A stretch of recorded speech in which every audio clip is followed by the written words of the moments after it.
Oui, merci Madame la Présidente. Je voulais revenir d'un mot, Monsieur le Ministre, sur la question du PEAD, qui peut paraître une question marginale sur le plan budgétaire, puisque ça représente un tout petit peu plus d'1% du budget de la PAC, mais qui est une question politique fondamentale, et vous avez eu raison de la placer comme telle et de la défendre comme telle. Aujourd'hui, enfin vous le savez, le PEAD, il a été mis en place en 1987. C'est une idée de Coluche, des Restos du Cœur, et qui a été mis en pratique par Jacques Delors. Je pense que par rapport à nos concitoyens, au niveau des citoyens européens, aujourd'hui, c'est une des rares politiques sociales et de solidarité concrètes qui est identifiée comme telle. Et vous avez eu raison de rappeler que l'autosuffisance alimentaire, tout comme la paix d'ailleurs, c'est un des principes fondateurs de la construction européenne. Donc il y a une bataille politique très importante. Ce n'est pas simplement le fait qu'aujourd'hui il y ait 18 millions de personnes dans l'Union européenne, dans 19 États membres qui en bénéficient. Ce n'est pas simplement la question le fait qu'on est, nous, le troisième pays bénéficiaire en France après la Pologne et l'Italie, avec 78 millions d'euros et 4 millions de personnes concernées. C'est aussi derrière des associations de solidarité. Vous les avez évoquées tout à l'heure. La Croix-Rouge, la Banque alimentaire, le Secours populaire, les Restaurants du Cœur, qui aujourd'hui, leurs ressources sur l'aide alimentaire, c'est entre 25 et 55% qui provient du PEAD.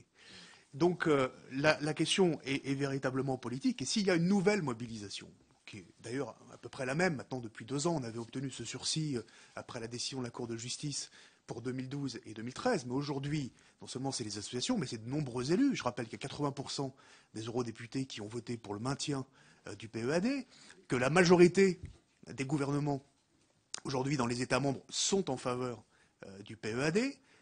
Les gouvernements qui se sont succédés et vos prédécesseurs ont toujours défendu aussi le maintien du PEAD. Et donc aujourd'hui, je pense qu'il est effectivement nécessaire d'obtenir l'adhésion d'un certain nombre d'États membres qui aujourd'hui ont toujours exprimé des réserves par rapport à la question du maintien du PEAD. On les connaît, ces pays.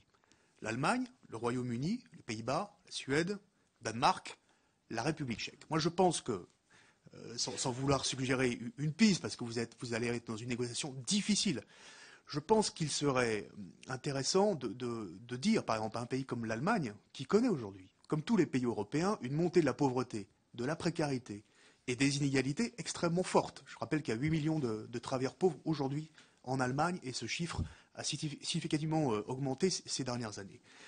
Qu'ils auraient intérêt aujourd'hui, non seulement au maintien de ce dispositif-là, mais surtout qu'ils auraient intérêt, effectivement, à être dedans et peut-être aussi à être intégrés dedans pour pouvoir en bénéficier.